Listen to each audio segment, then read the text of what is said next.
Hello guys, this is Bobby Seagull here. Hopefully you're seeing a holding screen which says Quiz for NHS. If you can see it, give me a little type on YouTube. We're about to start very soon.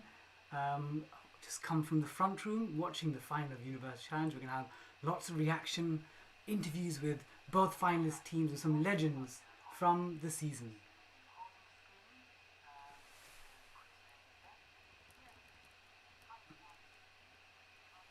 So here we go.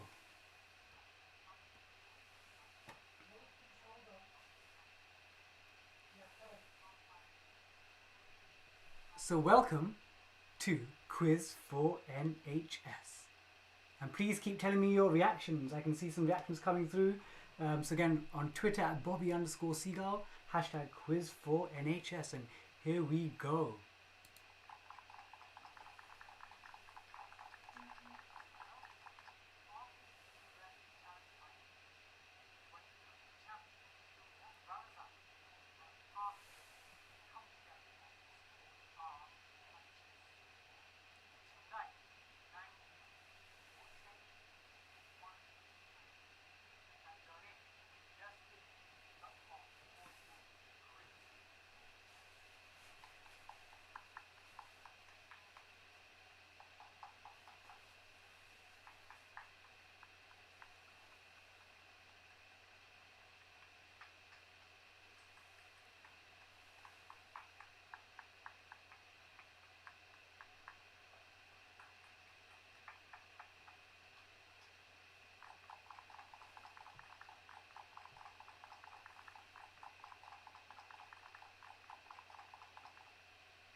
Well, hello. I'm Bobby Seagull and welcome to Quiz for NHS. We've obviously just seen the final of Universe Challenge and more on that in a second. But why are we here tonight? So in Britain, we love our quizzes. We love pub quizzes, newspaper quizzes, school quizzes, parent-teacher association quizzes, work quizzes, Christmas quizzes, summer newspaper quizzes, bank holiday weekend quizzes. We love quizzes. In Britain, it's one of the things that really unites us. But I'll tell you what unites us even more, especially in recent times, it's our passion for the NHS. We love our National Health Service. And in these times, they've shown us how valuable they are to the health and well-being of people in our nation. So, I want to try and combine our love for quizzing to support our wonderful NHS. And I encourage you throughout the evening to get involved with hashtag Quiz for NHS, hashtag Quiz with Seagull, and justgiving.com/quiz for NHS. And I'll give you regular updates on how much we've raised. I'm going for an ambitious target of £10,000, so we'll see where we get. So in terms of Quiz for NHS, I do other events each week. On a Wednesday night, 8 PM, I do a specialist quiz, usually football. And then on Saturday nights at 8 PM, it's a family-friendly pub quiz. But it's an unusual one. There's charades, me looking silly. There's a pop culture round. Sometimes there's music lyrics.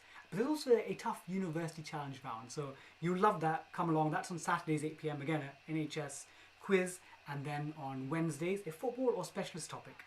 But we'd love you to come along. And they both end with a sing-along. Last time we had...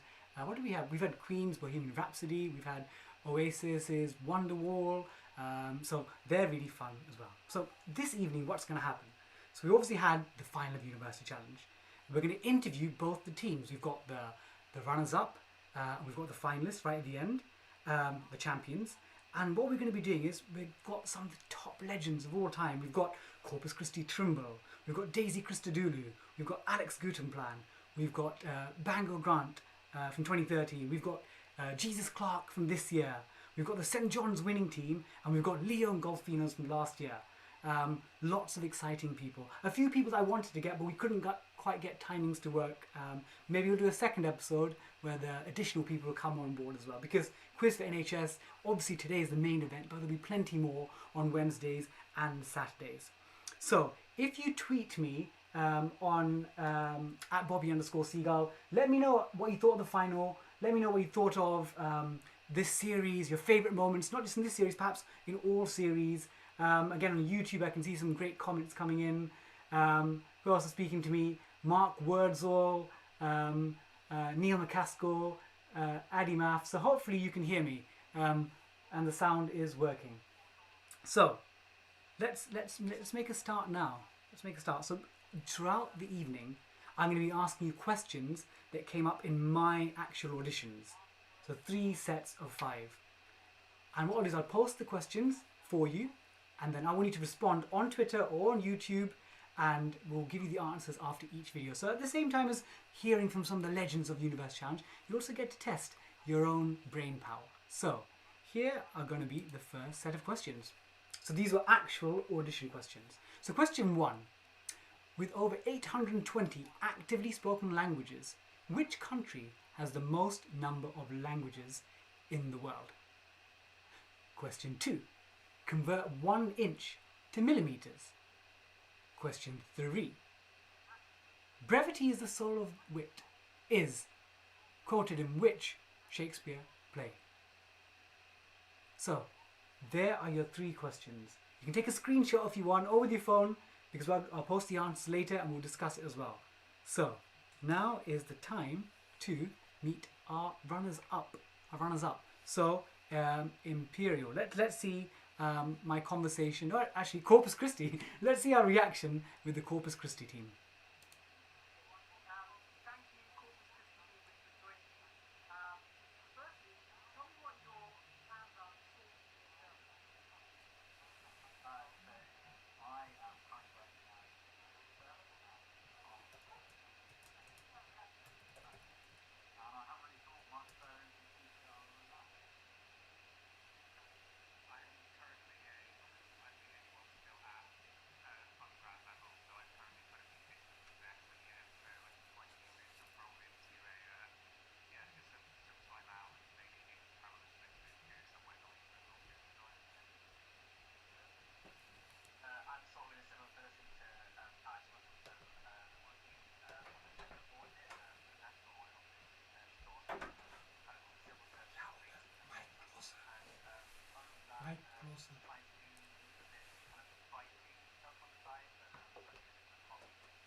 So I've defected to Oxford, and I'm working for a DPhil in theoretical chemistry at Balliol College. Ooh, Balliol quite a few years ago. Is there a sound issue? Yeah, I watched that. Okay, so I'm going to start off with who's a big fan of Universe Challenge growing up, or even any other quiz show? Well, I watched it since I was very young. It was always nice, like, as you get older, you can answer more and more of the questions. So it's quite fun actually going on it now. Yeah, no, I was much the same. I always used to watch it with my family on Monday nights. My dad was actually on it back in the 80s, and we've just found his episode on YouTube. He looks a lot more youthful, much bigger hair than he has now. I might try and find that clip. Yeah, fair enough. Somewhat of a similar story with me actually, in that my brother, who I always watched the show with growing up, he was on the show in my first year of uni actually. Dennis, who was on the Worcester College Oxford team, so also a bit of a family connection there. So I have almost no family history with it at all, and only started. Well, it's a really great thing to get into now and actually be on it, and it's been nice to have a team all of that stuff. So how did you guys prepare as a team? Ian, perhaps you can start with this. We kind of started out by figuring out what our various sort of strengths and weaknesses were. So we kind of figured out quite quickly that we had areas that we kind of specialize in. Obviously, me as an English student, I like to do the kind of literature questions, and Alex G was really good at classical music, stuff like that. And then we just did practice sessions basically with those, those quiz books that you can buy with University Challenge style questions, and just read them to each other basically, and just tried to kind of simulate the experience of the show. And And yeah, did those kind of every couple of weeks, basically leading up to the actual taping. I mean, it was all old uni challenge questions almost that we did, because I think a few of them actually came up in the competition. Like, was it Clades that would practice? Yeah. And Ian, actually, I think one of your classic questions this year was about Grandmaster Flash and the Furious Five. I think my team worked out as a bonus question. I remember that. Yeah, no, that was a fun one. So do you guys get recognised in Oxford or further afield? Well, I've been seen on the street a couple of times in Oxford. I guess there's a big fan community in Oxford.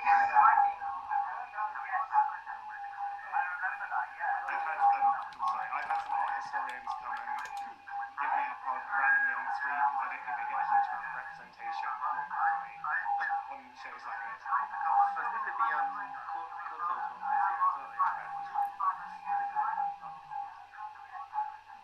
I think for me, it's mostly been like people at work just like emailing me very excitedly, being like, "I saw you on TV," sort of thing. So that's been nice. So after the experience, do you think you'll keep on quizzing as a team? Or individually? Yeah, so it's funny you mentioned actually. Me and Alex G are actually doing a music quiz tournament online next weekend. Yeah, definitely. I think it's still kind of something that we're all kind of quite keen on and definitely like to take part in. So. Yeah, there's quite a big student quiz culture in Oxford. On TeamViewer and type the password. Prasad will look at it. A lot. I'm still doing quite a lot. And this music quiz is actually organised by Lillian Crawford, who was on the Smith quiz this year, which is quite a nice connection. So.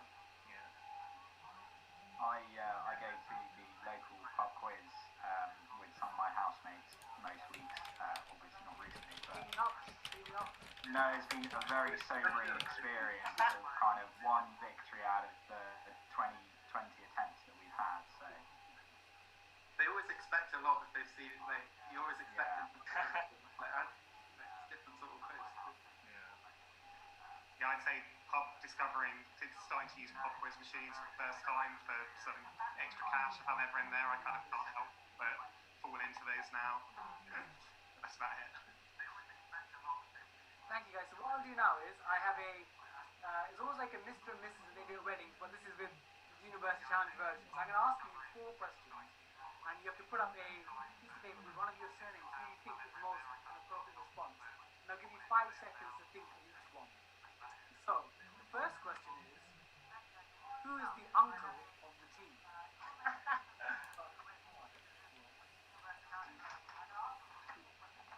One, raise your cards.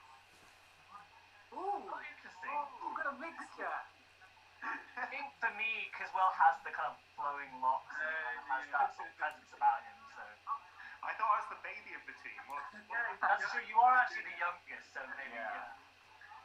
Well, Alex G, you're an uncle to Alex R. Yeah, I mean, I think it's probably mainly because my uncle is quite into his classical music, and Alex G is definitely our resident classical music expert. So. Okay, second question. Who is most likely to lose their train tickets? 3, 2, 1. Off we go. Ooh, we've got a tie here between Ian and Alex R. This one is actually definitely me, because on one of the trips I did yes, lose my train ticket. Yeah, we've actually got an answer for that one. Yeah. That's true, yeah. I think we all have to switch to that one. It's unanimous. 10 points. That is the correct answer. Yeah. Question 3. Who would win Bake Off?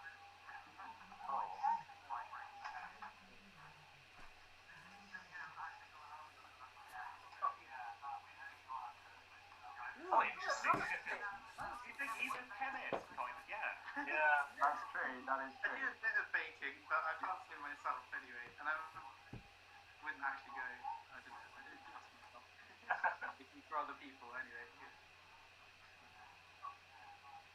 I think I was just guessing from Ian's personality. Yeah, I feel like I'm in a similar position to you, but I appreciate those are the vibes that I give off. Yes. The final one is, I guess on your train journeys to Manchester for Universe Channel, who is the loudest on the train?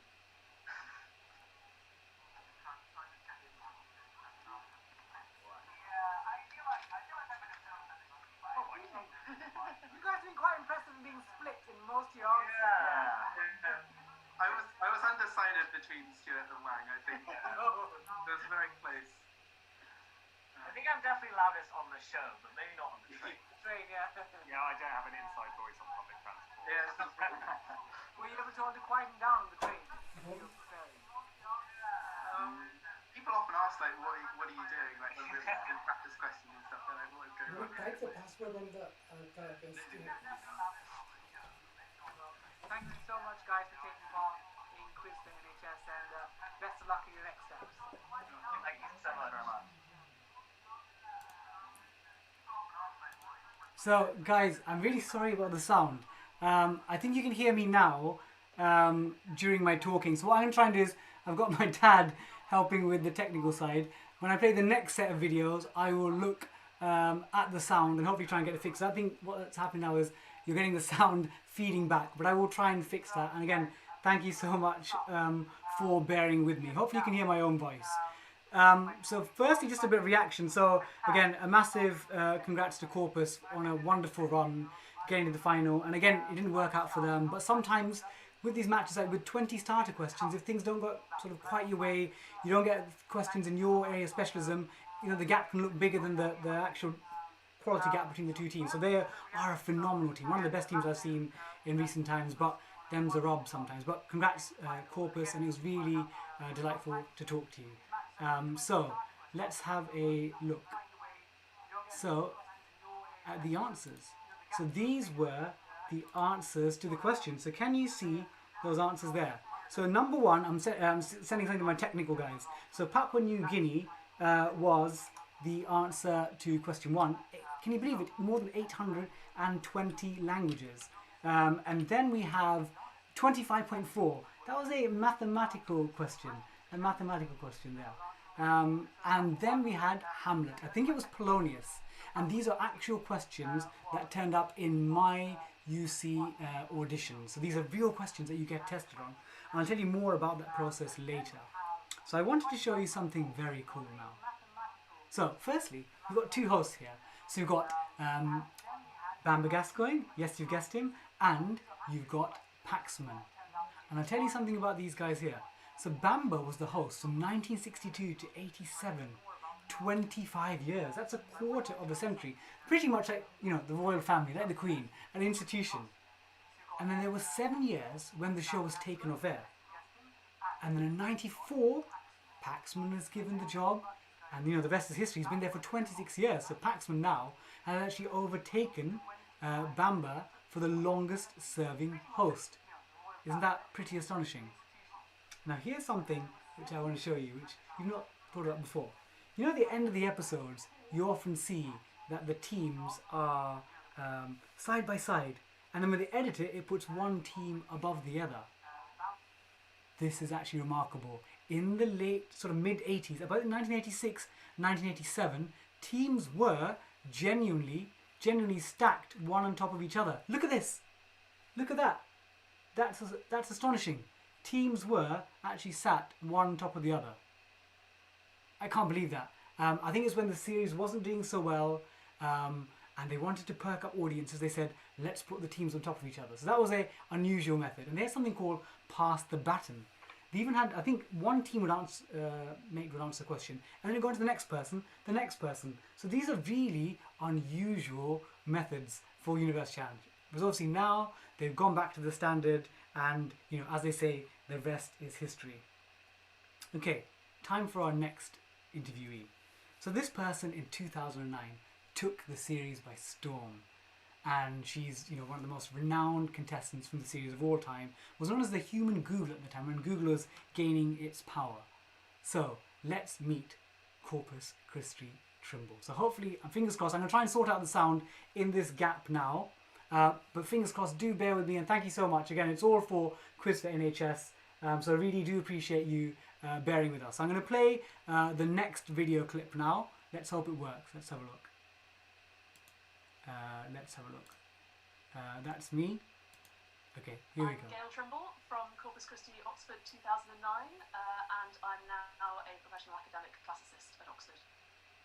Firstly, Gail, can I say it's a privilege and honour To talk to you. You know, you're one of the true icons of University Challenge for many people. Thank you.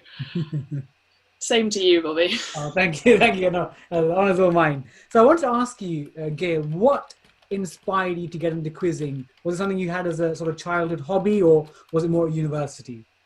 I did start as a child, actually, if you can call just watching University Challenge starting. I actually remember when it came back with Jeremy Paxman for the first time. I must have been about 10 or 11. And I remember my parents saying, "Oh, Gail, you'll like this." And I was then the person sort of, shouting out all the answers at home. So it was definitely a dream to be on University Challenge. And was there a stage in your experience where you realised when you were watching, actually, I'm quite good at this? Yeah, it was kind of got more and more as I watched it through my teenage years, and I tried several times to get onto a team with my college corpus, and eventually got on when I was a graduate student. So I felt very lucky that I finally made it there. The wait was definitely worth it. When you look back in your experience, what are the sort of most memorable parts of that memory? I think from actually being on the show, definitely the final, because we came from behind and it was a really sort of exciting team match. And I mean, that's the one that I remember particular questions from, and sort of friends in the audience, and the just kind of sort of sporting triumph of getting there. So that was amazing.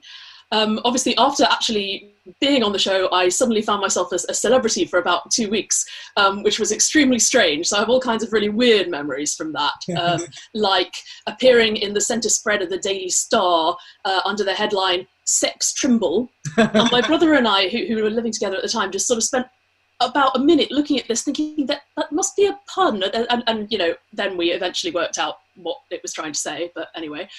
And the other one is probably getting to be on the Today programme, which was amazing, which involved having to get in a taxi from my house in Oxford at 4 o'clock in the morning, so I could get all the way to Television Centre to be on the Today programme and BBC Breakfast, and then taxied all the way back for 9 o'clock to Oxford because I had a Latin grammar class to teach. Wow, that's dedication to the cause. That was the idea.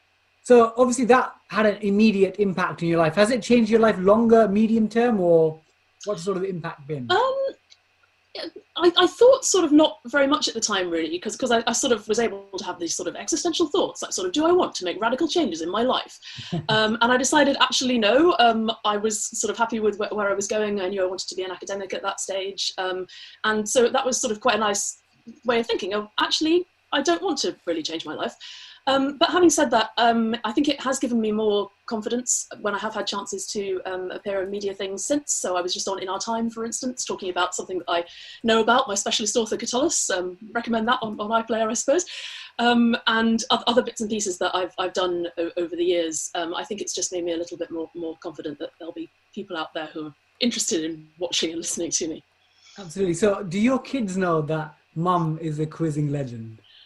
Well, the oldest is only 4, so sort of not really, but all of them have, sort of been a bit unsettled when Only Connect has been on, including when I was on that, also with their dad and with their uncle. So they have seen me quizzing on TV, even if it hasn't really gone in. So you get a chance to do much quiz. Also, you did Only Connect recently, with family, you got your classics job. Is there time for much quizzing outside of that, or is that challenging? Not a lot, I have to say. I do an online quiz league, Learned League, which is a lot of fun and is American, so reminds me how much I don't know about American kind of quizzing culture. But that's just sort of 5 minutes a day online. But I am senior member of the Oxford University Quiz Society, which mostly involves signing forms, but I feel I can kind of contribute to quizzing culture by that. But I wish I had time for more at the moment, I really do. Do you still have your plastic name tag from your series? I had to think about this when you said you were going to ask, and then I remembered that it is in the bag of University Challenge in my loft, which has, sort of press clippings and things in it, or not even clippings, mostly it has whole newspapers because I was just a bit too traumatised to sort of really cut them all out of the newspapers. But the nice things like the question cards from the final and the plastic name are in there as well. So do you have a favourite bit of trivia that you've picked up over the years you'd like to share with us?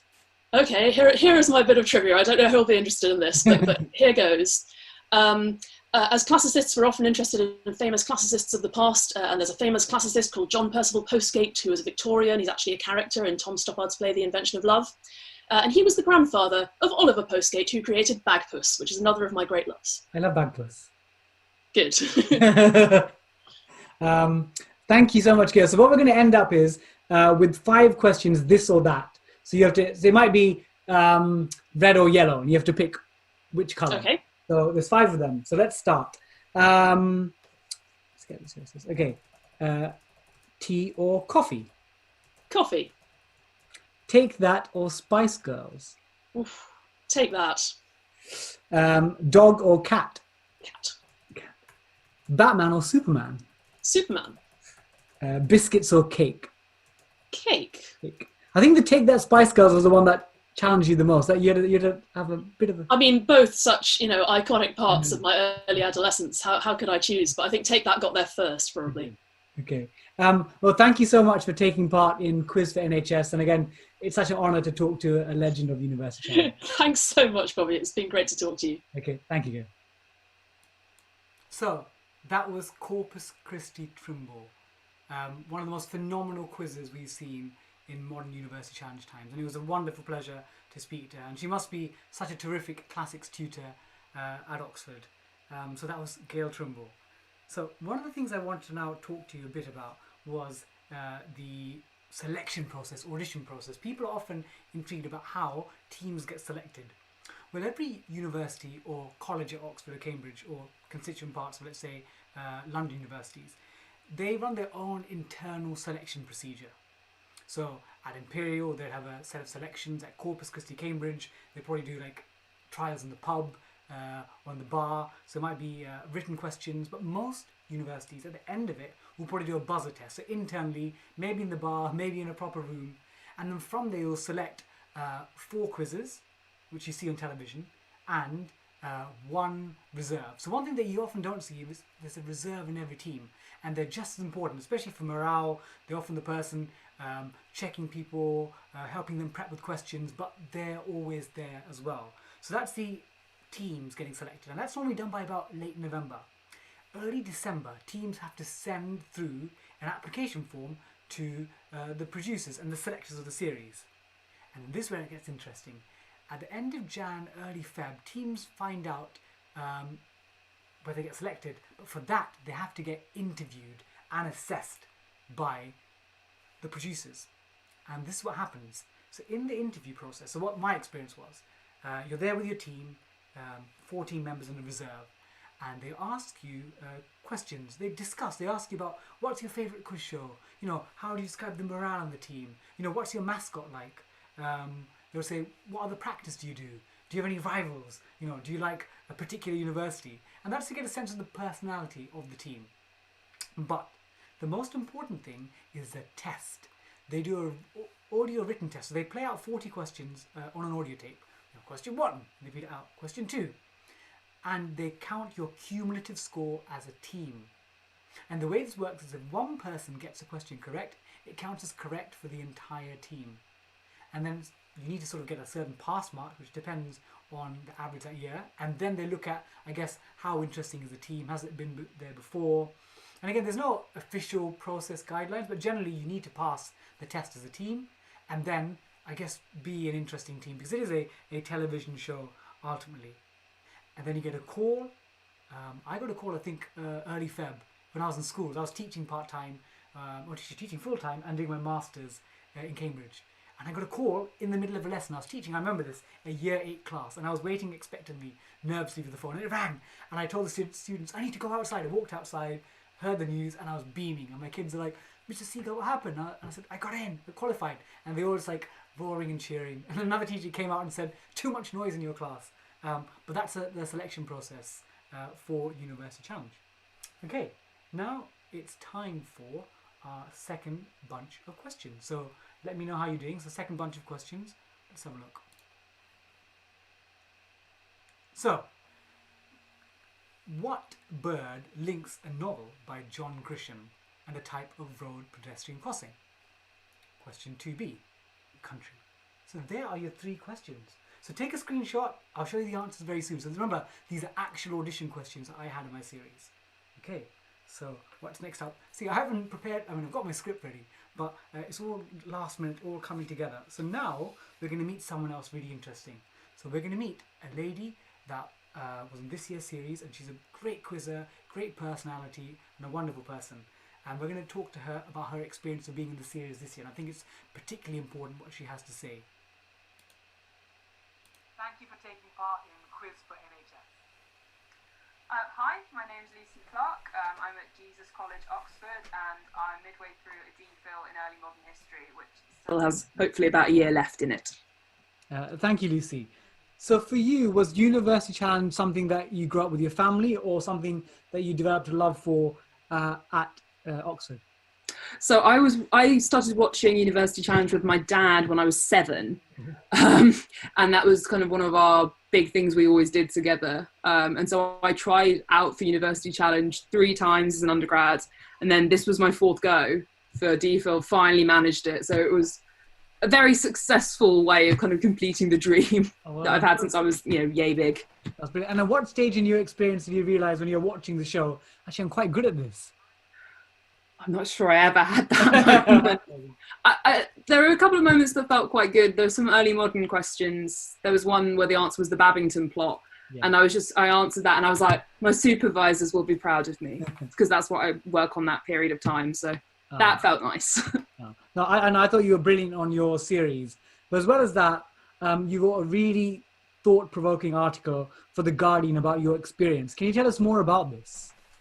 Yeah, so when I first applied for the show and knew that we were getting on the filmed version, I was immediately a little apprehensive about the social media response, because I've been on Twitter since like 2009 and I know how uncomfortable being a woman in the public eye can be.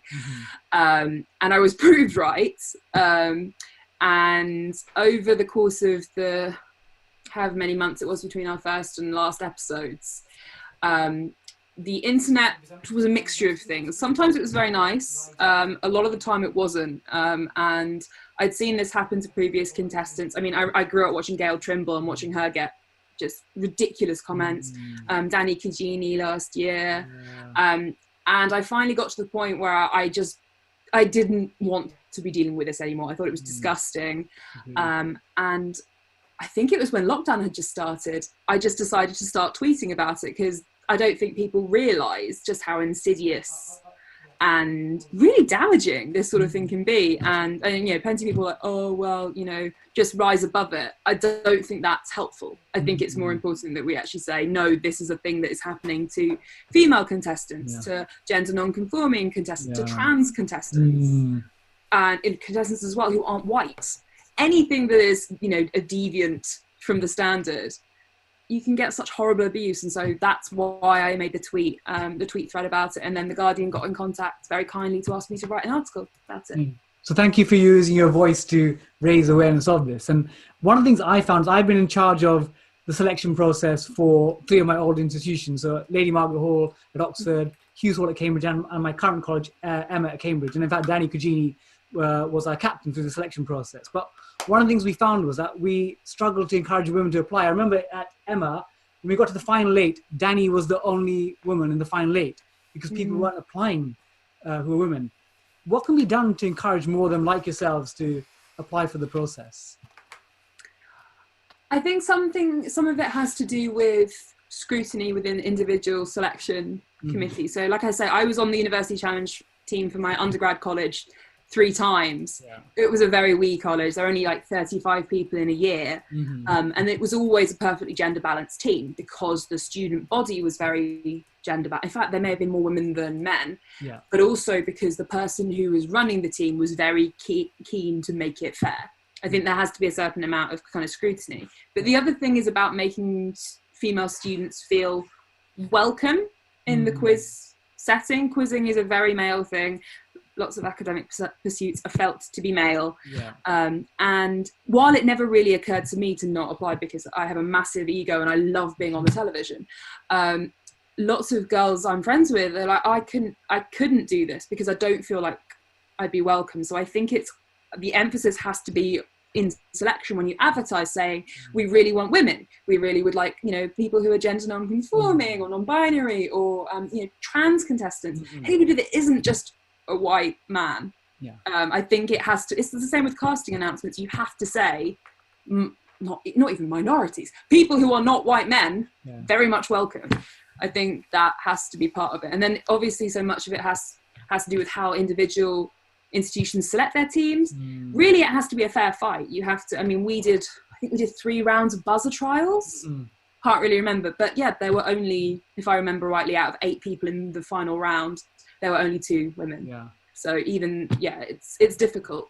But I think hopefully something where if people like you keep on sort of campaigning and being vocal about it, we'll start changing the way things happen. That's the only way change can happen, is if people like us keep on putting our voices above the parapet, as it were. Yeah, definitely. So what I wanted to ask is that, how has your University Challenge experience influenced your outlook and maybe career in the short to medium term? So I'm in the final year now, hopefully, of my DPhil, and it's always been my plan to go into academia. And I think the experience of being on University Challenge has actually reminded me of how much I like just reading about things that aren't what I do. And I think it's made me a bit more just balanced in going into the future and saying, yes, it's okay, you can still like other things and put lots of time and love into them. But I think as well, this being in the public eye has been very strange, as I'm sure you can appreciate. And I've kind of really enjoyed that side of actually being able to engage with things like, you know, the election, and now having quite a few people following me on Twitter, I can actually say things that might get listened to. So in the future, I really want to work on both kind of trying to represent more women in academia, especially in things like intellectual history is one of the things I do, is very male dominated.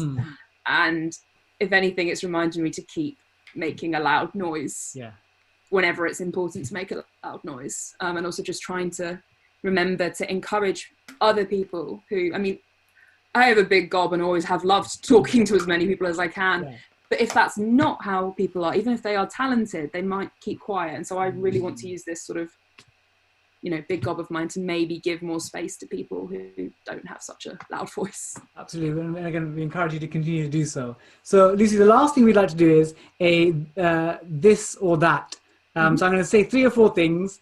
It could be like red or yellow, and you're going to have to pick reasonably quickly one or the other. Okay, so you ready for this? Yeah. Okay, number 1, printed book or e-reader? Printed book. Bowling or crazy golf? Crazy golf. Mozart or Metallica? Metallica. I can tell that. Cake or biscuit? Biscuit. Superman or Batman? Neither. I'm a Marvel fan. Oh, I should have asked Marvel or DC, then it would have been a... Well, thank you, Lucy. It's been a real pleasure talking to you. Yeah, thank you very much for having me on the show. So that was Lucy Clarke. Real pleasure to speak to her. And I think one of the things, what we've seen on Twitter on Universe Challenges, most people I think are really good. They really admire the knowledge displayed by contestants, but you get a sizable minority of people that are just trolls. And I think it's really unfortunate. And I always sometimes comment on Twitter saying, be kind. If you haven't got anything kind to say about people putting themselves out there purely in a show for knowledge, I would say don't bother commenting. Maybe I'm going to get trolled for that, but I'd say just be nice to people. It doesn't cost anything, and it's such a virtuous cycle. So thank you to Lucy for that. So now we're going to look at the answers to round set of 2 questions. So let's have a look. Round 2. So these were there. So number 2A, it was Pelican. Pelican Brief and Pelican Crossing. Question 2B, it was Epoch. So I think people at Jurassic Park fans might know that. And the last one is Estonia. So these were actual questions on University Challenge in my audition. So real actual questions. So again, let me know how you're doing. Again, tweet along to #quiz4NHS at Bobby_Seagull. And again, if you feel like you're enjoying the show and we've got over the technical difficulties, please feel free to make a donation to justgiving.com/quiz4NH. So again, we would have seen tonight Corpus and Imperial, teams that have been on fine form throughout the series. Do people just turn up, and have this knowledge at their fingertips, they've absorbed everything, or is there something that goes on? So what I'll say is that historically in Britain, maybe 10-15 years ago, quizzes, there was sort of a consideration that the amateur gentleman would be there, or gentlewoman. They would just turn up, having read a few books, been to a few lectures, and just know things. But in America, there's a really strong quizzing scene.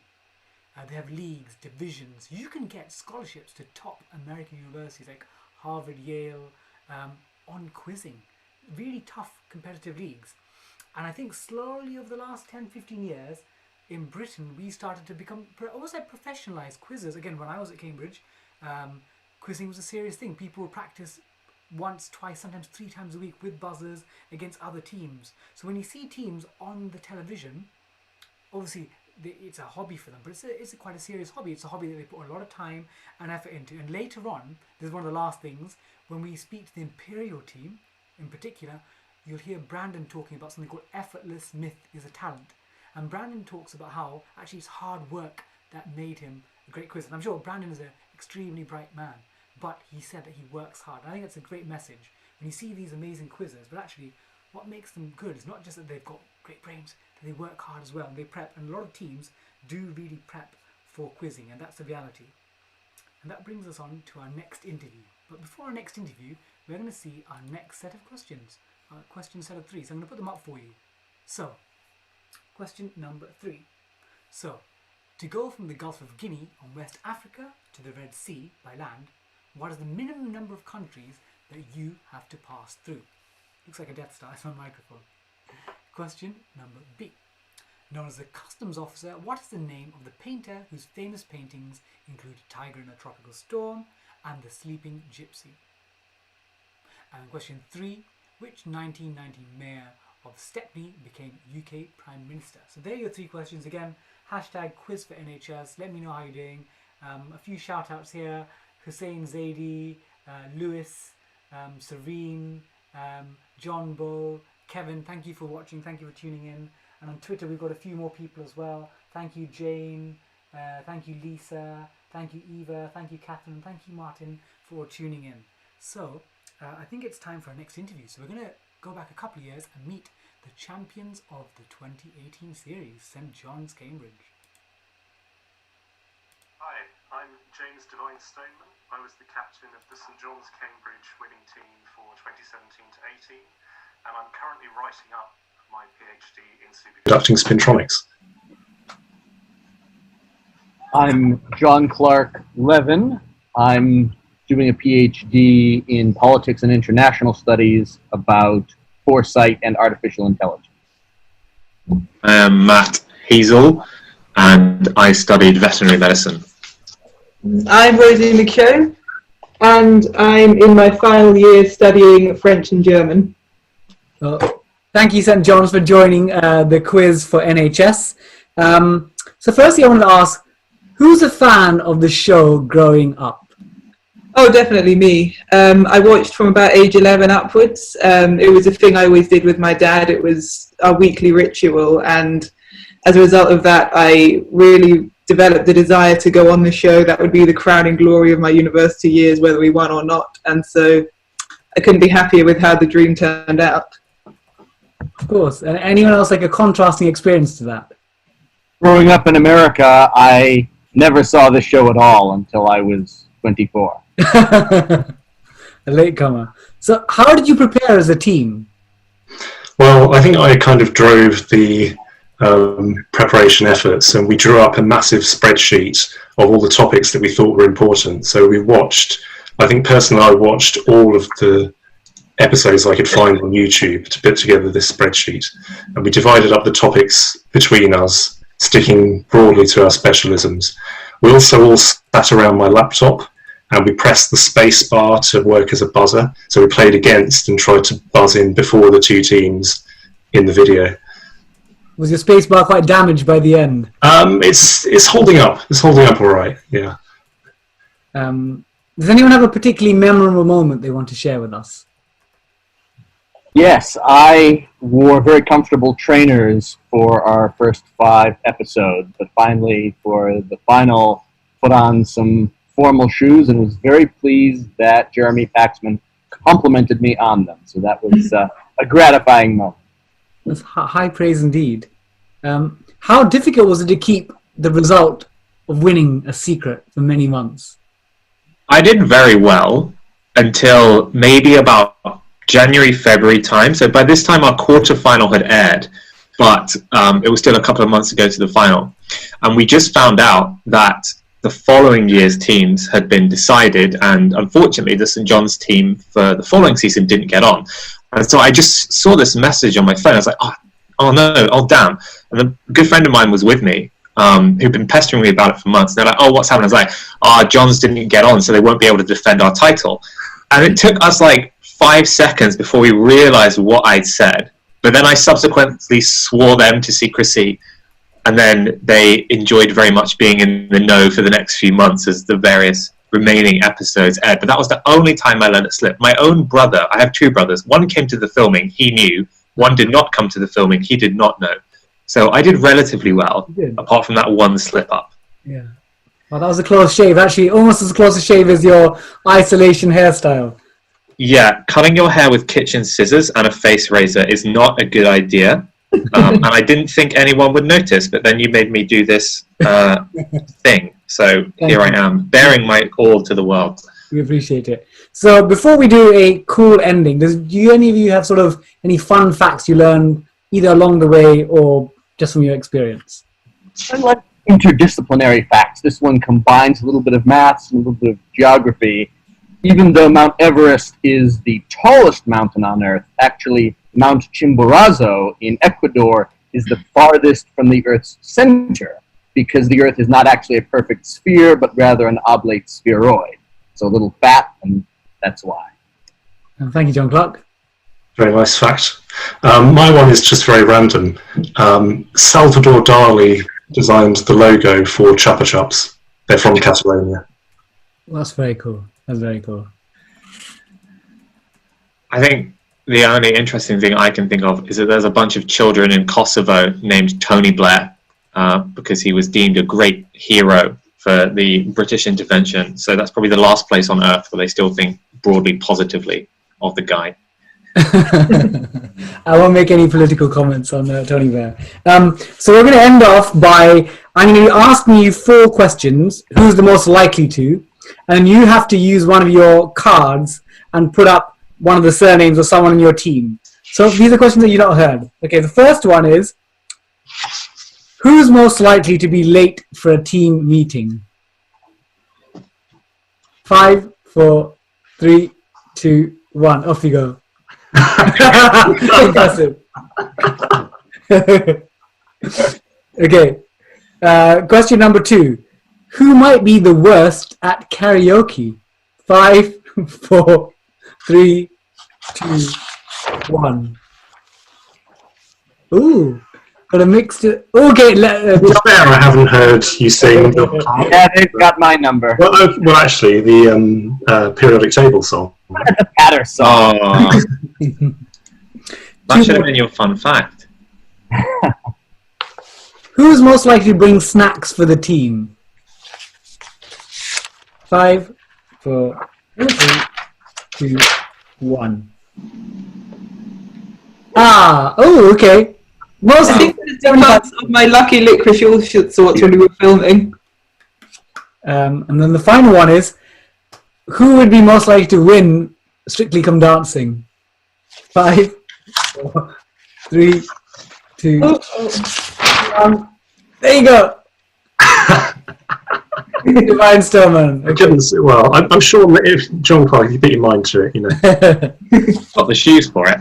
Yeah, that's true. Well, thank you so much, St John's, for taking part and supporting Quiz for NHS. There we go. St John's, the 2018 champions. And actually, I was delighted they won because they're all my friends now. But in particular, I was really good friends with the captain, Mr. Divine Stoneman. What a great name. Almost as good as Seagull. No, I'll give it a great name. And he had been trying for a couple of years on the St John's team. And when he qualified, I was so pleased with him. And then he ended up with his team winning the entire tournament. They're a great team, really cohesive unit. And again, thank you so much, St John's, for supporting Quiz for NHS, and look forward to seeing what you guys get up to in the next few years, especially with Mr. Hazel and his hair. Will his hair grow back? There you go. Okay, so now it is time for the answers to the questions. Let's have a look. So these were the answers. So the first one is there are 3 countries, and again, look at your map. There are 3 countries that you can pass through. I think Cameroon, Sudan, and one more, possibly Ethiopia, but 3 countries. Then Henri Rousseau, and the last one is Clement Attlee. And what I'll tell you about these questions are, these are actual questions that I had in my auditions for University Challenge. So not my internal college ones, but the ones set by, as it were, the BBC for selection process. So, it's time for our next little story. This is Seagull's anecdote. So this is all about the filming experience. So he has a little secret. It's an open secret. So the final was done tonight on television, but actually it was probably recorded nearly a year ago. So they recorded the matches in 3 blocks, at the end of February, at the end of March, and at the end of April. So they recorded in Salford Media City, and actually you can apply for tickets through the BBC to be an audience member. And the end of Feb, they normally record, I think for 4 days, they record the first round and some second round and playoffs. Then at the end of March, they record some playoffs and some second round, all the second round, and some of the quarterfinals. And then at the end of April, they do the remaining quarterfinals, semi-finals, finals in one hectic, mad weekend of quizzing. And I'll tell you one thing, the episodes are recorded fairly true to form. So pretty much they start at, let's say they start at 7 o'clock and they'll finish at 7:30. There or thereabouts. And the only things that make it slow, sometimes they pick up questions where the mic, again, like technical issues, the mic didn't pick up a particular word, or in rare moments, someone will put their hand up and raise an objection about a question. So I once saw a scene where there was a science question and one team buzzed, got the answer, and someone in the audience put their hand up and said, I think the answer's wrong. And it was a doctor, and the doctor, his son was on the team that he was correcting, and it was a really amusing reaction. So, and there was a 5-minute back and forth. They checked the question writer. So that's the only time matches get slowed down. But generally, matches are fairly true to form. Interesting question on YouTube from Kevin Conroy saying, one, should you be able to defend the title? You could do, but then, I don't know, then you get teams, dynasties. Imagine like Alex Guttenplan winning it in his first year, coming back year after year after year. So maybe it's nice that teams get one shot. And how will lockdown affect it? I don't know, because I think they would have recorded the first round, I hope, at the end of Feb. But in theory, end of March and end of April now would be the second round quarterfinal. To be honest, I don't know. Lots of quiz shows, lots of programs having the same issues. And it's just something that we'll have to work out as we go along. But hopefully the teams this year will get the chance to finish off their series. Okay, now it's time for the next person. So the next person is one of my education idols. But actually back in 2007, she was a phenomenon as captain of Warwick University. Warwick Christodoulou stormed the screens by becoming the champion for Warwick University. So let's see a video with Daisy Christodoulou. My name is Daisy Christodoulou, and I was the captain of the Warwick University Challenge team in 2006-07. Thank you for joining us, and I'm pleased that you're a fellow West Ham. I can see my kit there, I can see your West Ham United jumper there as well. So Daisy, what inspired you into quizzing and applying for University Challenge? So I'd always watched it. I'd watched it a bit as a kid, watched University Challenge, and I guess it was always a bit intimidating and quite inspiring because it was the questions were so hard. And I remember listening to them as a kid and thinking, I don't even understand these questions. So that was kind of part of it. And then just at university, saw the advert one day and thought, well, why not give it a go? So yeah. And then when you were during that experience, what was the most memorable part of it? Well, winning is always good.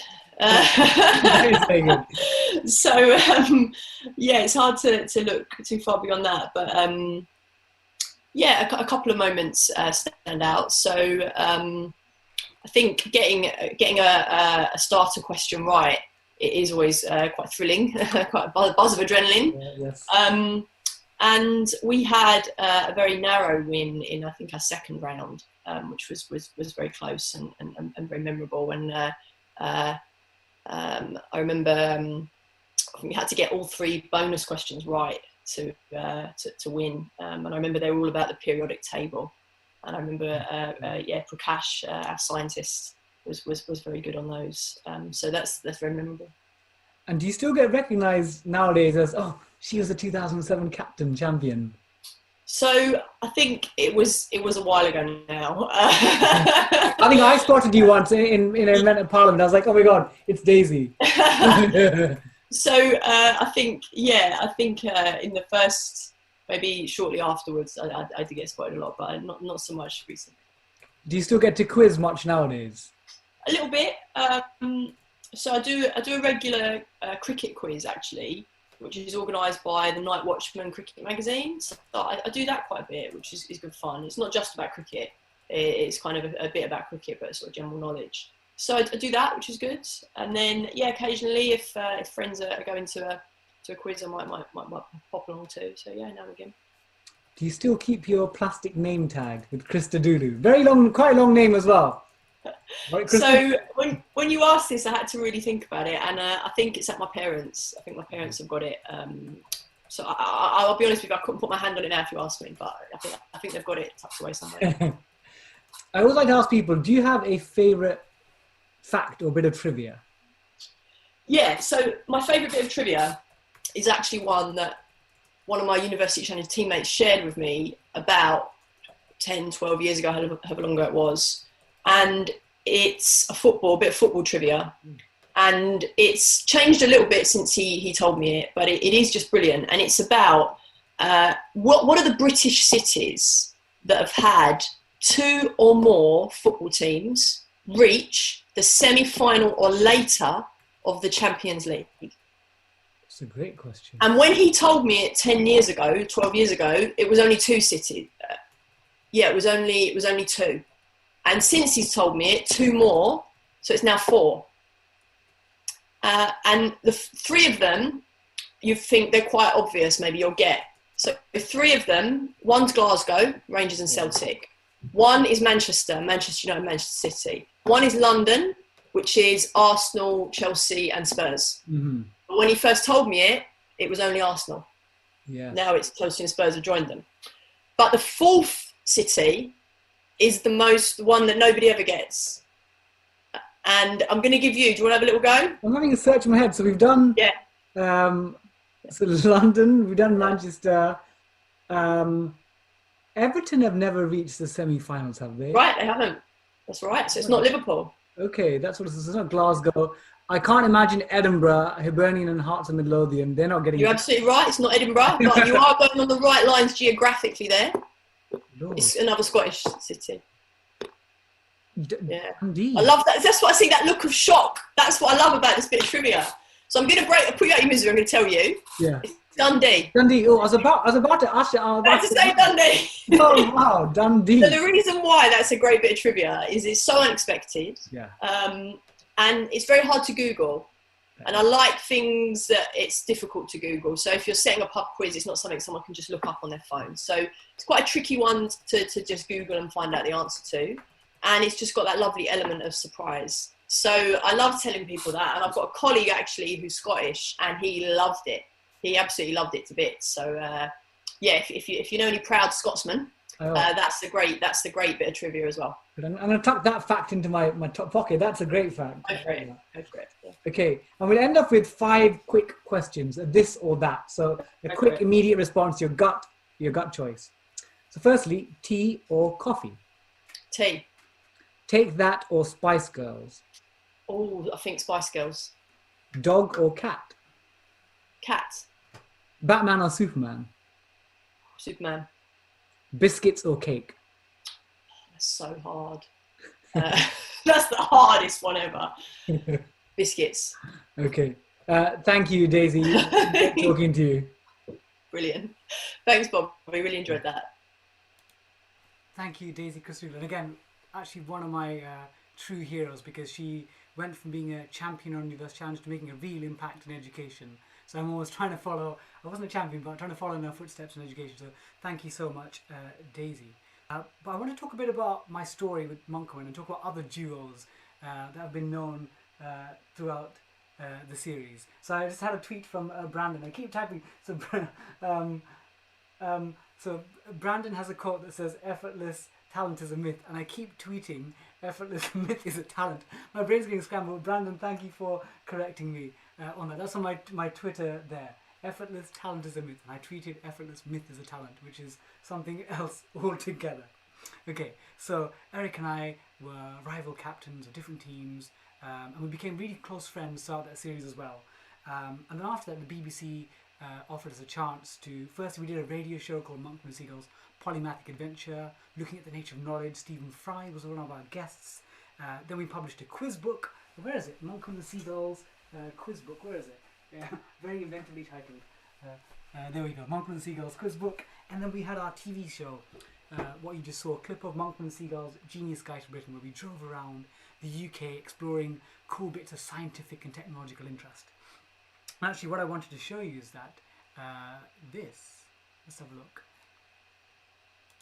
So we filmed series 2 last year, Monkman and Seagulls Genius Adventures, so 3 one-hour episodes, so lots of biscuits, banter and knowledge, looking at inventions and discoveries in Britain from 1750 to 1900. It's a great series, and we'll get dates very soon, and as soon as we know, we'll let you know. And again, it's one of the pleasures of sort of my experience of University Challenge, and obviously my Emmanuel team, but getting to meet Mr. Monkman and have the adventures with him, so thank you.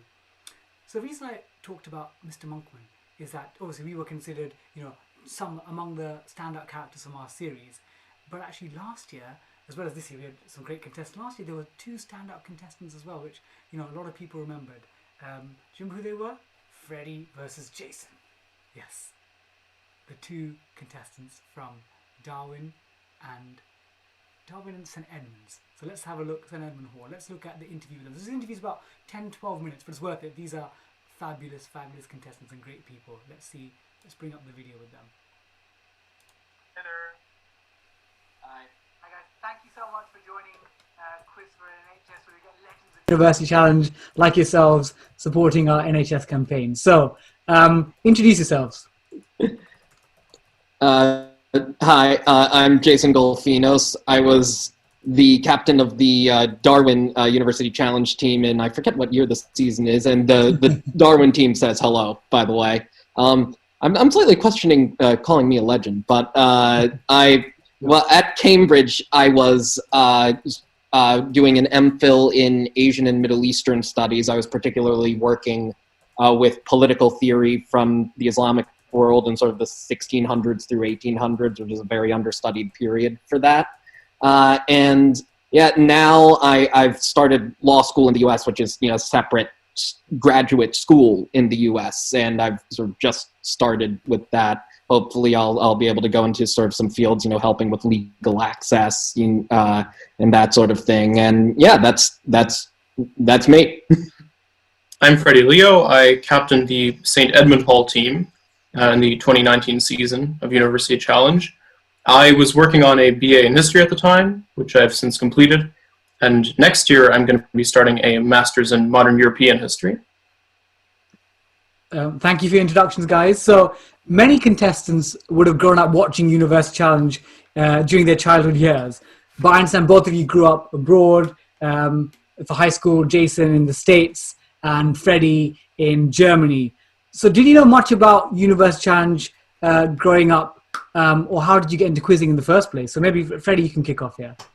So I sort of knew about it because my father, who's American, but did his undergraduate in the UK, actually went on one of the very first series of University Challenge in 1969.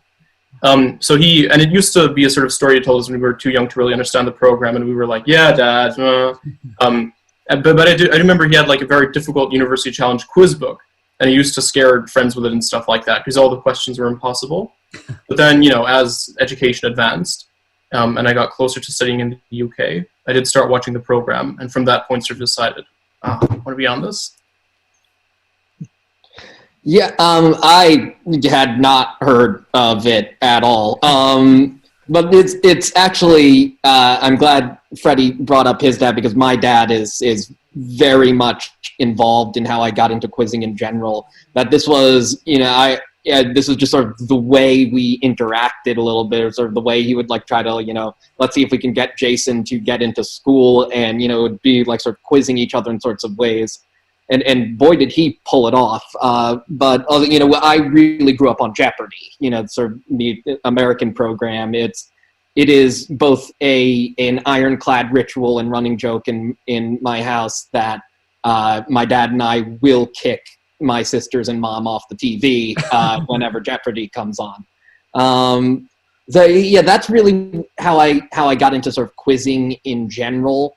And I was sort of informed of University Challenge sort of in college by some friends of mine I quizzed with who were from the UK. And when they heard, oh, you're going to be doing some graduate work in the UK, you should go on University Challenge. I was, okay, that could amuse people. And apparently it did, so mission accomplished. Absolutely. So like one of the things that I found so impressive, and the public did, was not just the level of your knowledge, but the speed of your recall. How did you develop that during your time at college and in preparation for the series? So I would say it's part of University Challenge's recall speed, but part of it is if you look at the questions, they're actually kind of structured like those Russian dolls. A lot of people think of University Challenge as sort of, who was president in 1969. But actually, it's much more, the questions tend to have sort of 3 or 4 parts. And so what you can do if you watch the show often enough is you can kind of decode how the questions are structured. So you can, like the first few words Paxman gives to you, you can start wondering, why are we being put in this place? Why is he giving us this information? And I think once you start thinking about questions that way, rather than just binary, do you know this, do you not, it's easier to figure out where the question is going. Yeah, I'll preface this by saying one of my favorite tweets that came out was a sort of tweet saying that I was typical Oxbridge sportsmanship, bringing in American graduate ringers. And I bring this up because that's more accurate than I think the person who tweeted that knew. Because the thing about in the U.S., at the high school and collegiate level, there is like buzzer quizzing competitions, like very close to how University Challenge works. And I did that all 4 years of high school, all 4 years of undergrad. One of the ways I learned of University Challenge was from some people, who have on Oxford teams for this sort of buzzer quizzing that came over to the US for some competitions and mentioned it. So I've just had a lot of experience just sort of, translating, sort of, that's what I heard to finger press button in a way that most other people on the show just haven't had nearly as much practice with as I have. But like as Freddie said, it's that when you're hearing the question, you're not just thinking, oh, do I know what's going on? You're also trying to figure out what's being asked. And the questions sort of pigeonhole in ways that if you know what you're looking for in that respect, you can not only, wait for what's sometimes called, we call it the pronoun for some reason, when they actually drop what president said, where they actually make it very clear what they're looking for. Yeah. So you can, as they're asking it, because that's what you have to wait for, otherwise it's taking a risk. As Jeremy is reading the question, I'm setting up, well, all of the possible answers this could be. It's like, let's say this is a question about something involving, I'm going to use German history because Freddie's here. Sorry, it was on my mind. It's like, well, okay, given what they're talking about, the answer to this could be Chancellor Bismarck. It could be Prussia. It could be the culture comp. It could be any of these realm of things. So I'm sitting there sort of having all of those in my head ahead of time, waiting for when Paxman actually makes it clear what they're asking. And then sort of because I'm setting myself up for that, I'm sort of the reaction time is just much faster because it's like I'm not waiting for information. I'm waiting for like just a very easy signal that I can just go, sort of, this is what you need. Boom. The trigger point. I got that. Yeah. So actually, you're talking about tweets, and ahead of your epic semi-final clash, which we'll talk about later, I thought there were some equally epic memes on Twitter. And my favorite was in the style of Elm Street versus Friday the 13th, Freddy versus Jason. Like, how did you react to the memes and generally the public reaction to both of you throughout the series? Shall I go? Sure. I love that one in particular. This was sort of some people like at Oxford and Cambridge who created that one, actually, and I forget who exactly was the author of it, but it was, I mean, that was a fantastic one. But in general, like, my favorite thing about the reaction, to me in particular, was frankly the number of people who said who felt that, you know, I was quite annoying. And I love that because I endorse that conclusion 100%. It's just that I couldn't agree with some of the reasoning behind why people found me annoying. Which enthusiastic. I liked it. You're enthusiastic. We should applaud enthusiasm. Sure, but I also I personally annoy myself more than most other people in. It's sort of in the world, but it's sort of very, very funny. Whereas it's like, yes, thank you for agreeing with my self-perception, people on Twitter. But I don't think me high-fiving people for doing well is one of the things that makes me annoying. No, not at all. It's not annoying, high-fiving doesn't an unusual bit of cognitive dissonance I don't think most people would go through. But, you know, I mean, I did go on specifically because I knew I'd be back in the States by the time it aired. I'm really not comfortable with being sort of a public figure in any way, especially if it's one that's positively regarded, because I'm always scared that will make me hubristic. And so I'm very happy that I didn't get that, you know, there were people who did in fact dislike me, because that's actually sort of what I want to see. And also I wouldn't have gone on if I thought, you know, that it would have had a significant impact on my life, to be honest. If you're like everyone, you're doing it wrong. My only comment to the response to our team's meeting was that I think on the same evening that our match aired, the Notre Dame caught fire. So I don't know. Maybe that was a signal from God. Was that the same day? Yeah. Oh, wow. I didn't register that at all. Wow. It was like an hour before our match aired. The Notre Dame started burning down. God. That's going to be a question one year. Like, what decade of the 21st century links the epic Golfinos Leo match the Notre Dame? They'll be like, what day of 2019? Oh, that's a tough question.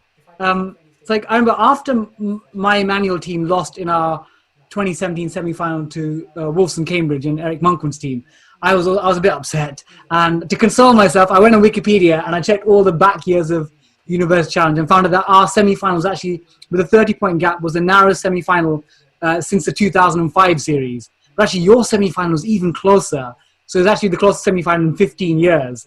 So I wanted to ask you like two questions wrapped up. So what was it like to be in that match in particular, and what do you take away from your time on University Challenge? So maybe Freddie, I'll start on you on this one.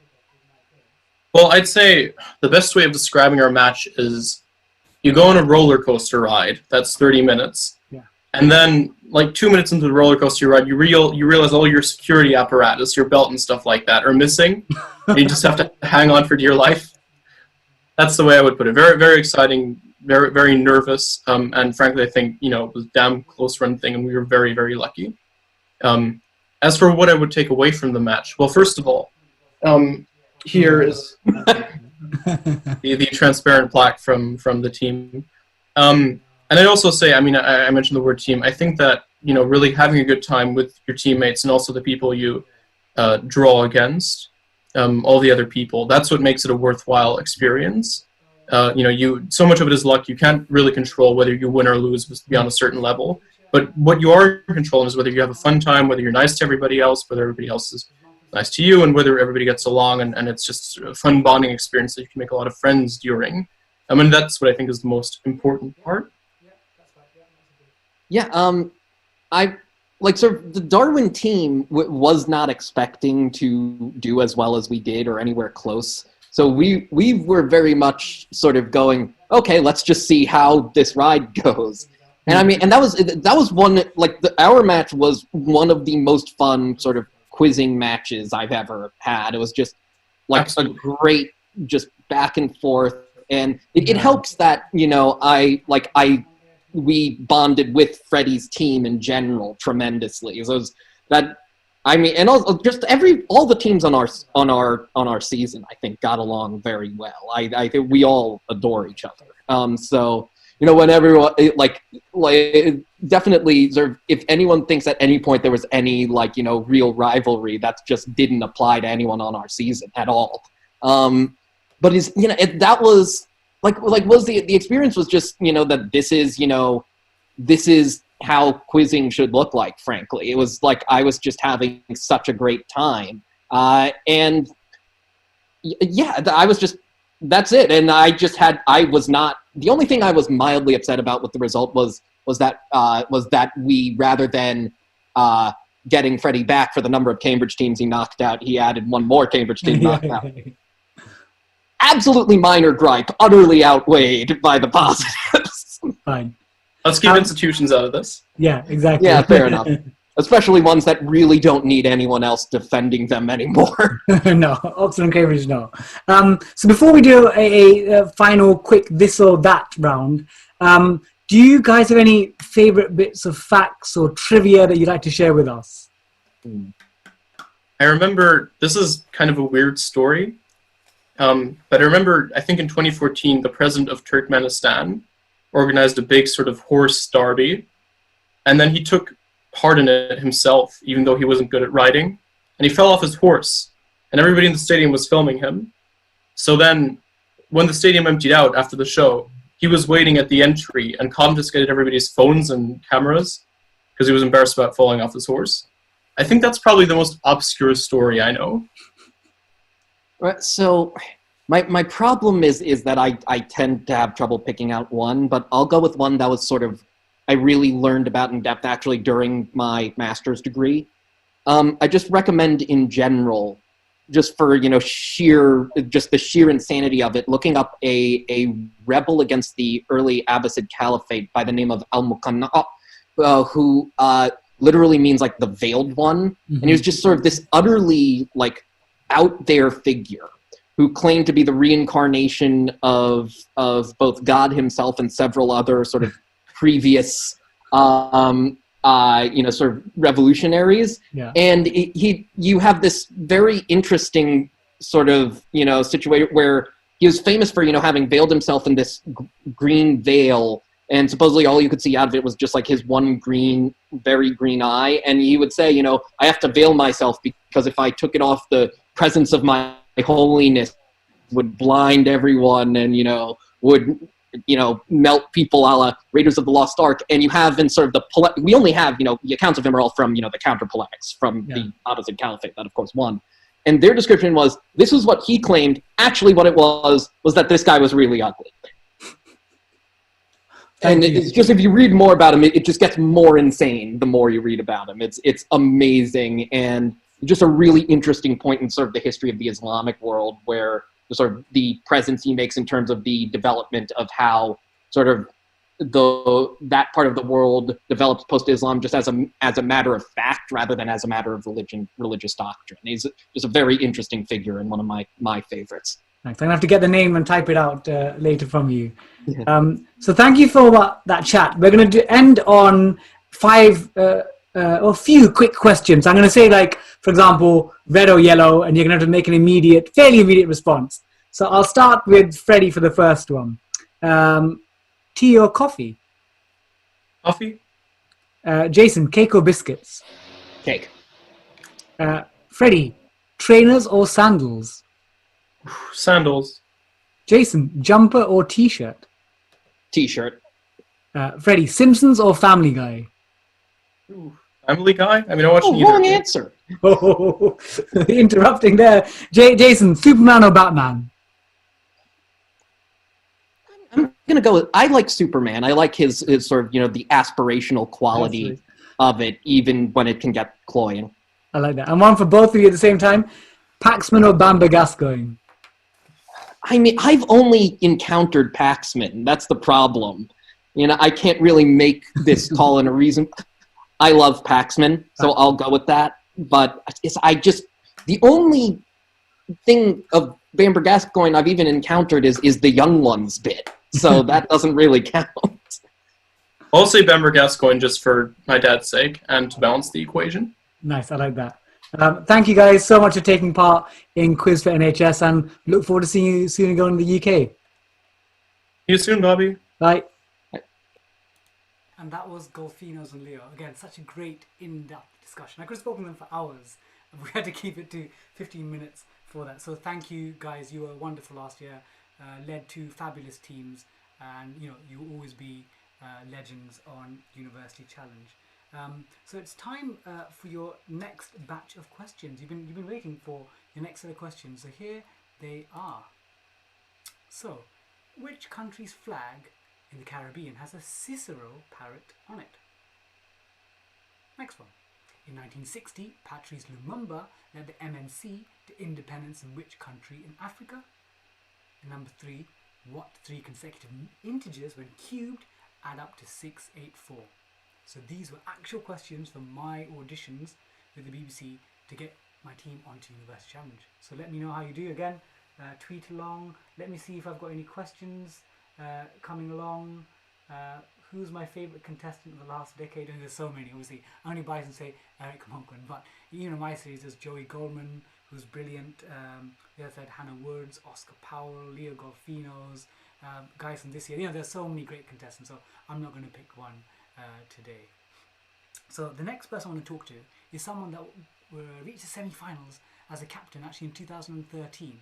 And the reason why it's really particularly interesting to speak to her is because she has continued quizzing as an adult post-university. So let's listen to Nina Grant.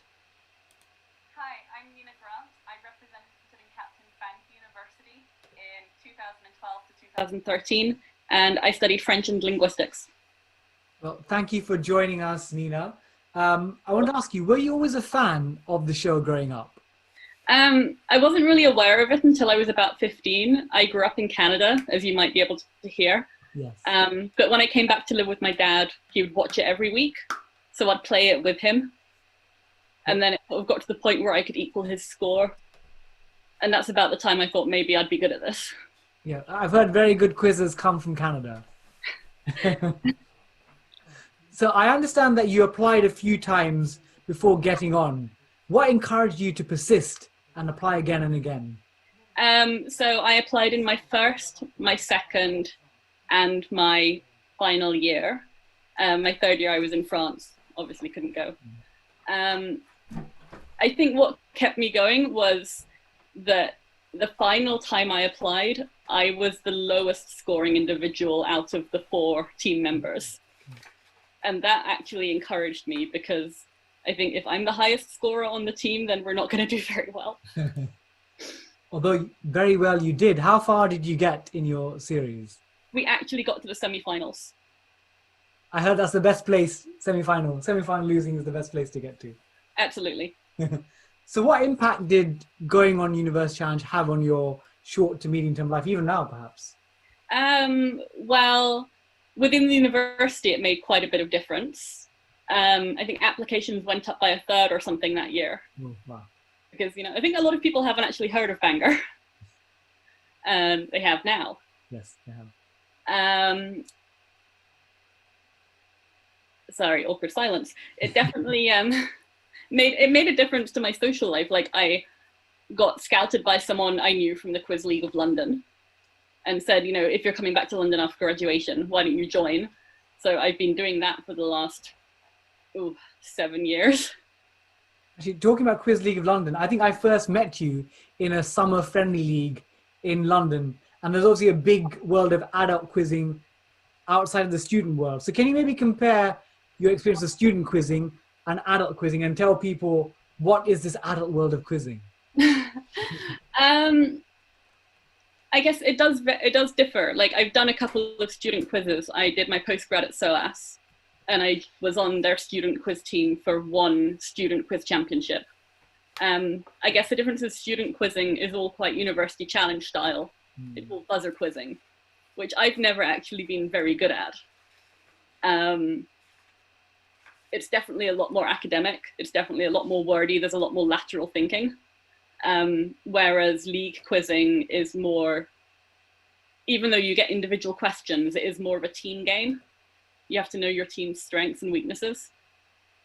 Yeah, thank you. Yeah, so again, the weekly quiz leagues, how do you compare in terms of like intensity?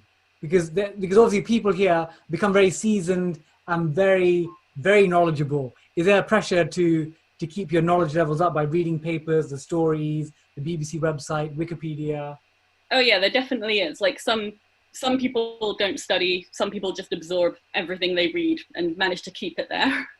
I definitely have to study some things that I've just never been good at. Like ancient history is something that's never really gone in. And the intensity can vary. Like in the lower divisions, it's more fun. Mm-hmm. In the middle divisions, it's a bit of both. And then in the top division, it can be quite intense.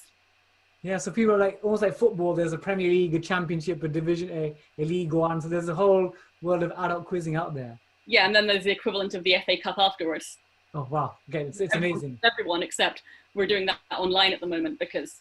Of course, yeah. Online, maybe football can do that as well, learn a lesson from quizzing. So thank you, Nina. What we're going to end the quiz for NHS session with is a this or that. So I'm going to give you options. So like prime numbers or even numbers, even though 2 is a prime number. And you have to pick one of the two. It won't be numbers related. Okay, first one. The new Aladdin with Will Smith or the old Aladdin with Robin Williams? The old one. Strictly or Bake Off? Bake Off. Podcast or book? Book. Tate Modern or National Gallery? Oh, I don't like that one. Maybe think. National Gallery, probably. Cake or biscuit? Cake. There we go. There we go. Thank you. Thank you so much for taking part in Quiz for NHS. Not at all. So thank you, Nina, for sharing your experience, especially about how there are quiz leagues outside of university leagues. So you can take part in the Quiz League of London, lots of other areas like Merseyside have their own leagues. So, you know, people continue quizzing as adults and quite seriously, but having lots of fun too. So thank you, Nina. So we've still got, thank you for bearing with me. It's been a long show. I should have done it into 2 episodes, but we've still got an interview with one of my favourite ever contestants, and the reason I ended up applying to Emmanuel Cambridge, and of course the final interview with the winning team Imperial. So let's look at the answers for the next batch of questions. Let's see if I can get the answers here. Here we are. So it was Dominica, the DRC, Democratic Republic of Congo, and 5, 6, and 7. So well done to Springheeled on YouTube. Anyone else? Chris Ellis likes her Goldfinger meme. So keep sending through your answers on Twitter and on YouTube. Still a couple more interviews to go. So there you go. That's round 4 answers. So the next thing I wanted to talk about was why I ended up at Emmanuel. So the first one is actually, these are some of my really good friends. So this is the Peterhouse Cambridge team that won in 2014 to 15. And actually that was my first year in Cambridge doing my PGCE teacher training. I was actually at Hughes Hall there, a graduate only college. And I got to meet these people when I was quizzing, and they invited me to watch their matches in Manchester. So I got a real inside view of how the series was recorded and what it required to be great champions like these people here. So thank you so much, Peterhouse, for inviting me along. So I was at Hughes Hall, I was living there, but in my master's year I moved back to London to teach in a school in East London. And then when I did my master's, I decided I would change college to get a new experience. And I was thinking, what college am I going to join? And actually, I thought, I really want to get into University Challenge in my master's year. So I looked at colleges and I found the Emmanuel team, and I found a man called Guttenplan. So you can see his picture in the top, the captain of the Emmanuel team. And he was, again, a phenomenal quizzer, winning the series at the age of 19 with his team. And he had a very young team as well. So because of him, I ended up at Emmanuel, qualifying with my team. And I ended up now almost like a coach Seagull. So I coached an Emmanuel team the year after. You can see Mistlin, Chevalier, Derby and Fraser. And then the year after I coached and supported another team with Kujini, Harris, Nair and McDonald. Now actually I supported the LMH Oxford team, my old college team, to qualify this year, who were defeated by Trinity in the second round. But being a coach and a teacher is actually more satisfying than taking part yourself. So now let's meet perhaps my favourite personal contestant ever, Mr. Alexander Guttenplan. So let's hear Guttenplan's interview. Hi, I'm Alex Guttenplan. I captained the team from Emmanuel College, Cambridge, who won the 2010 series of University Challenge. I'm currently living in Maastricht in the Netherlands, where I've been for the last couple of years, and where I'm working as a researcher in the university, studying ways to test materials for bone repair. Well, thank you, Alex, for joining Quiz for NHS. In fact, your successes as captain of the Emmanuel team was one of the main reasons I ended up applying to Emmanuel and Cambridge. So a big thank you. Without you, I wouldn't be wearing this tie, the Emmanuel colours. Yeah. So Alex, the first thing I wanted to ask is, were you always a fan of the show growing up, or quizzing separately as well?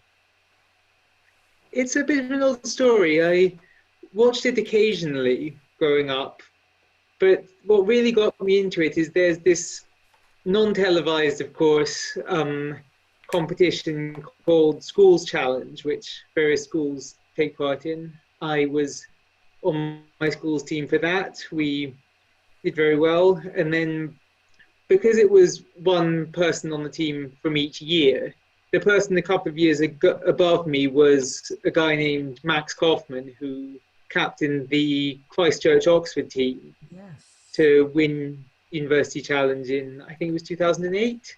So essentially, seeing him do it made me think, this is something I could do, this could be fun. So then, in my first year at Emmanuel, I signed up for the trials, and we all know how it turned out from there. Of course, we do. And one thing I noticed is that many successful teams in University Challenge, like myself, we had graduates on the team. But you, as you mentioned, you're only 19 when you captained a winning team. How did it change your life to win at such a young age? Well, firstly, I have to say that we were, I think, quite a young team in general, of course. So Jenny Harris and Josh Scott were also in my year. We were all freshers when we did the trials. Oh. And back then it was filmed over 2 academic years. I think that's changed now. But, I mean, it didn't hugely change my... I wouldn't say it dramatically changed my life, but it did mean that I had 2 and a bit years, because I was doing a 4-year degree, as an undergraduate student, having been the winning captain. So I did have sort of a bit of a reputation around college, but I wouldn't say it was a huge life-changing thing. But one thing I know, when I joined Emma, both of us were on the same team representing Emmanuel on the BBC quiz show Eggheads. And it was the first time I'd got to quiz alongside you. And you made the tiebreaker, and I saw you go toe-to-toe with Kevin Ashman. And people don't know who he is. He's one of the world's greatest quizzers. And there was a question that Jeremy Vine asked you in the tiebreaker, which was a ceremonial coronet worn by non-royal British dukes has 8 leaves from which fruit depicted upon it. And then you somehow retrieved the answer strawberry from the depths of your mind. I remember Jeremy Vine was astonished. All of us from the Emmanuel team were astonished. Like, how does your mind operate like that under such pressure? I mean, I have to say that I think that's really what separates teams on a quiz like University Challenge. It's not knowledge, because definitely by the time we get to the later stages of the series, there will, for most questions, be someone on each team who knows the answer. And it's not even reaction speed. That's something you can train. It's not something that people are that different in. It's the sort of speed of recall and knowing where things are stored in your mind. Eggheads, obviously, it's different, because while it's not as obvious in the show because they have to fit into a half-hour TV slot, you're not being hurried in the same way. So you just think, I've got time to think, I think I know this now, what was it? And with something like that, it's not being able to find it that's the problem, it's worrying that you might find the wrong thing and think you've got it. It's being able to say, I'll put it out there, this is what I think it is. Thank you. So from your time on Universe Challenge or Eggheads or Only Connect or anywhere else, do you have a favourite bit of trivia that you've picked up over the years? This is an interesting one that I'm going to pick because we're both Londoners, so I thought I should probably have something London related. Yes. Which is that the northern line of the tube is not the tube line that goes the furthest north, but it is the tube line that goes the furthest south. Oh, I didn't realise that. You'd have thought the northern line would end up the furthest north. That would have been logical. Yeah, there's a half-built station in the field where they would have built it further north. I've been out there, it's near Edgware, but with the tube as it now is, the Metropolitan line goes furthest north, but the Northern line goes furthest south. Okay, I got you. That's a good one. That's a good one for a tube. Thank you, Alex. We're going to end by asking you this or that questions. I think I've got 5 of them for you, so your immediate gut instinct. Okay. Yeah. First one is Star Trek or Star Wars? I think I'm going to have to say Star Trek there. Okay. I mean, I like science fiction, and Star Trek is more science fiction than Star Wars is. That's true. That is true. Fish and chips or chicken and chips? Definitely fish and chips. That's a good choice. Fish goes better with chips. Podcast or physical book? Physical book, I think, most of the time. Whitney. Unless I'm driving. Of course. Whitney Houston or Mariah Carey? Can't say if I'm too familiar with either of them, but going for Whitney Houston. And the final one, cake or biscuit? Cake, I think. Okay. Well, thank you so much, Alex. You're one of the true icons of Universe Challenge, and we appreciate you supporting Quiz for NHS. Thank you. Look forward to seeing the whole thing when it's put together. Thank you, Alex. So there we go.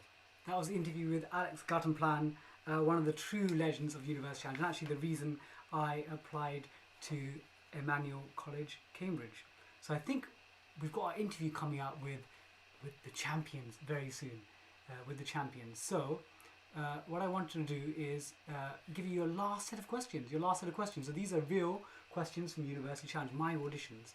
So number 1, what Pushkin novel became an opera by Tchaikovsky? Number 2, who wrote the popular science book Fermat's Last Theorem and The Simpsons and Their Mathematical Secrets?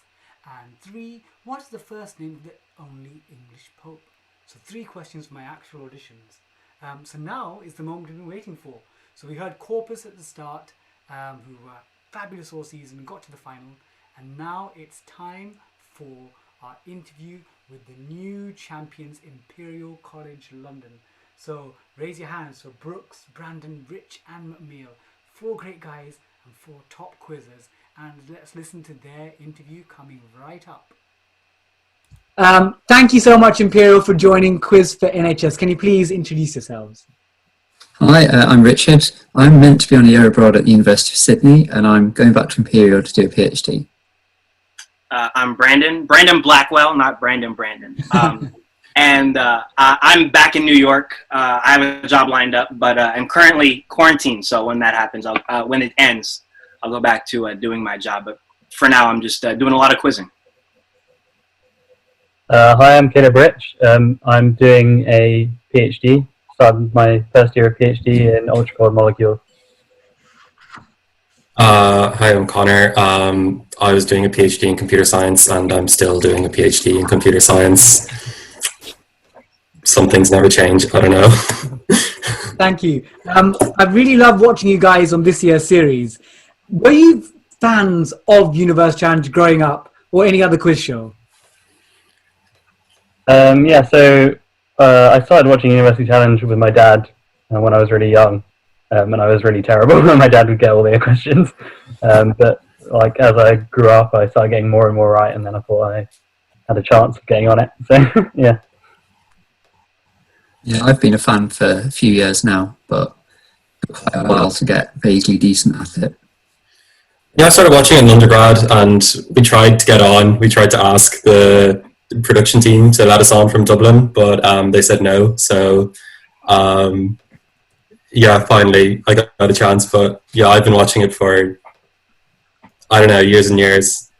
Yeah, much like Caleb, since I was like young. Oh yeah, my family. We used to what? No, nobody. I and nobody I know had ever heard of the show, and I happened to come upon it by mistake, but I thought it was cool.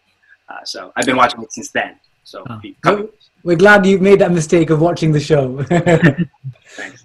So how did you guys prepare as a team? Maybe Caleb, as a captain, you can start this one off. Yeah, so we met up in Imperial, and we watched a lot of the show and played along with buzzers.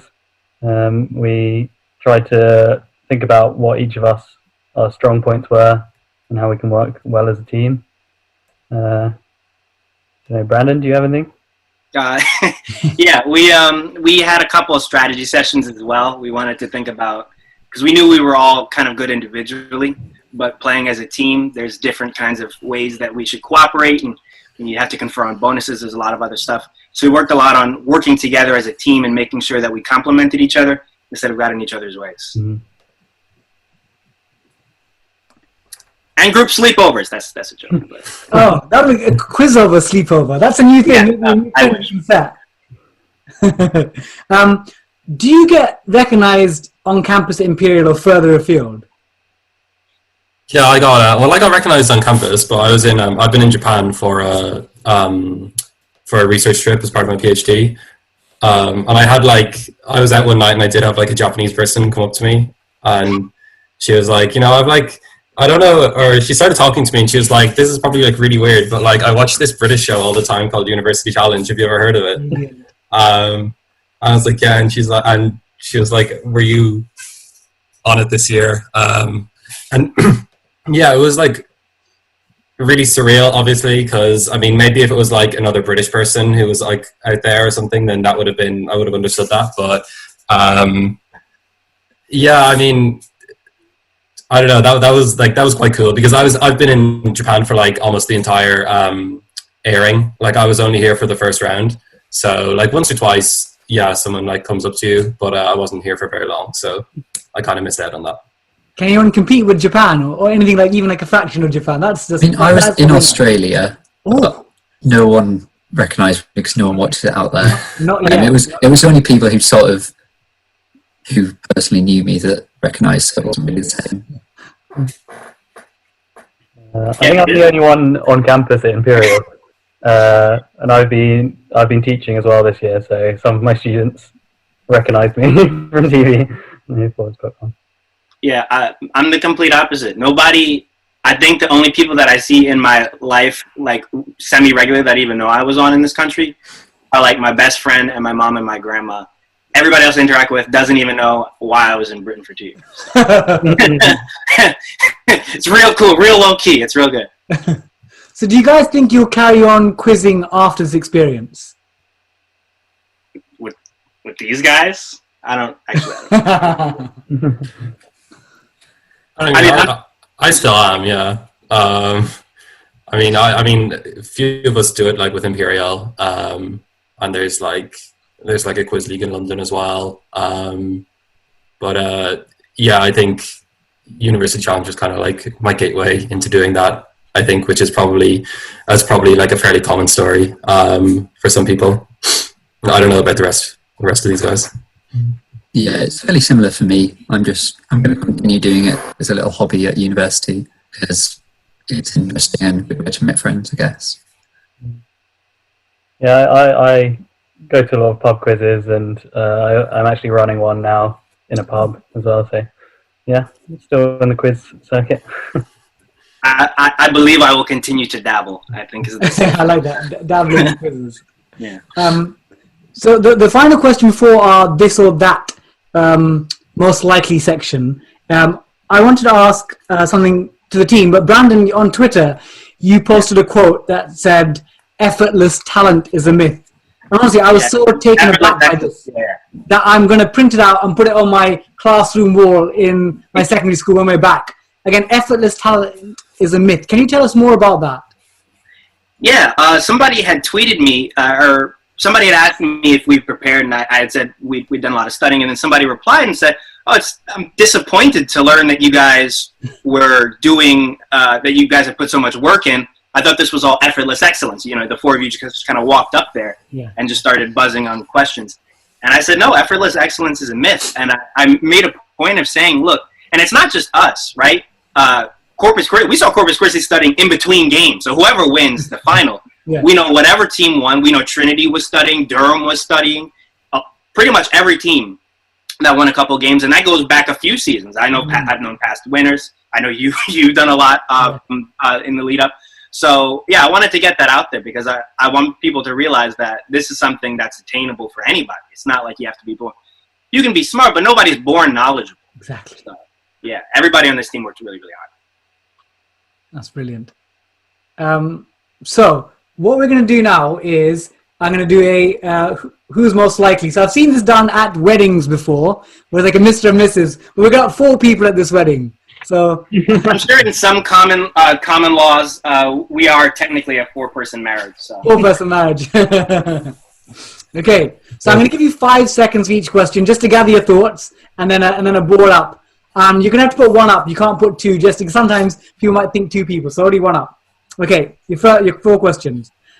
First one: who's most likely to be late for your train?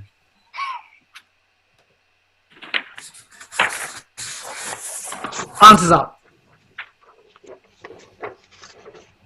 Oh, what? Didn't Caleb do this? I think. Oh, did he?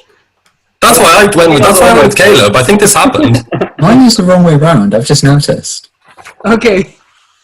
Oh, Okay, so Caleb gets that. Caleb gets the award. That worked? No, it doesn't. Oh, well. Yeah, I forgot which one of you was late. I remember one of you being Yeah, late. I think it was me. Really running up on the platform. Oh yeah, I had to run. Yeah.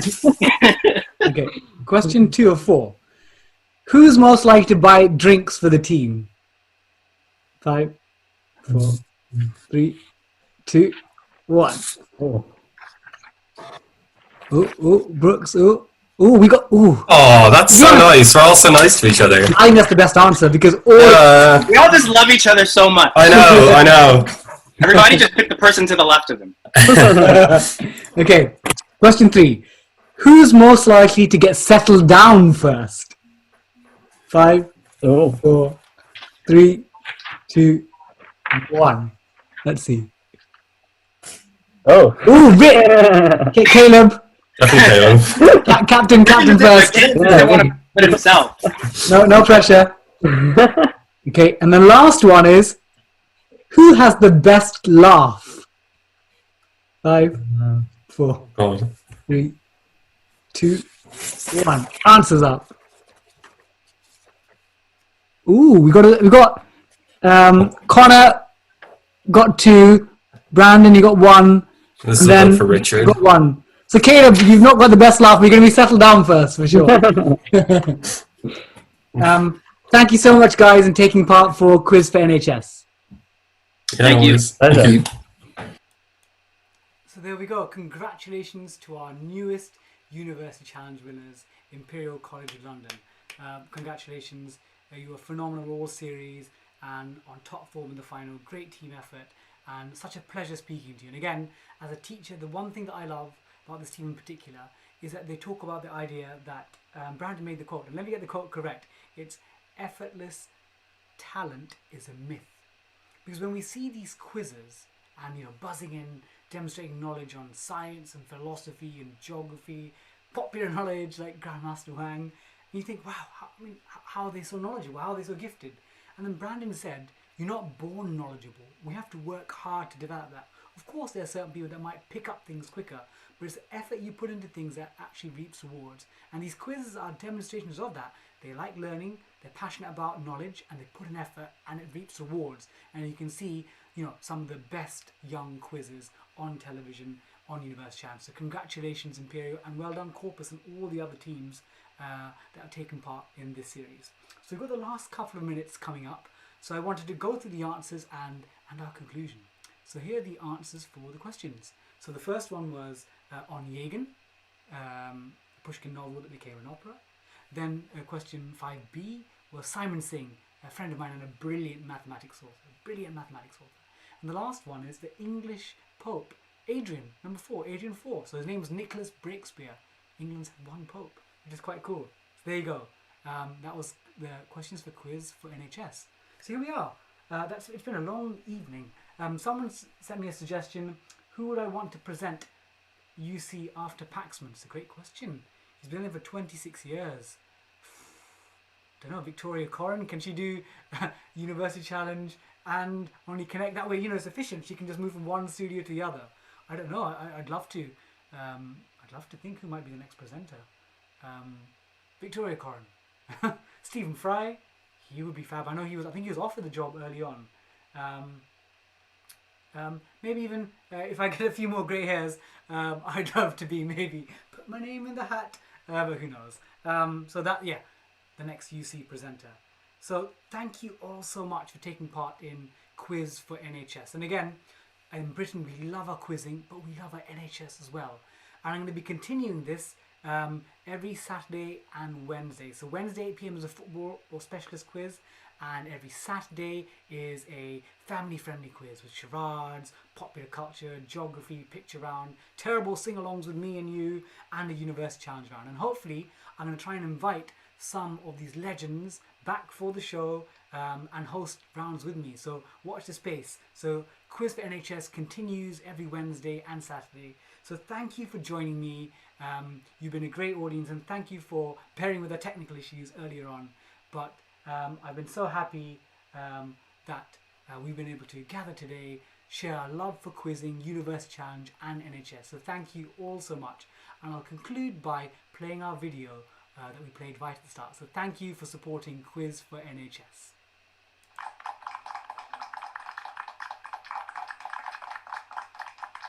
After the University Challenge final, the 2020 champions, runners-up and past legends come together to support our NHS. Tonight, 9 PM, watch their interviews on my YouTube channel and donate at justgiving.com/quiz for NHS.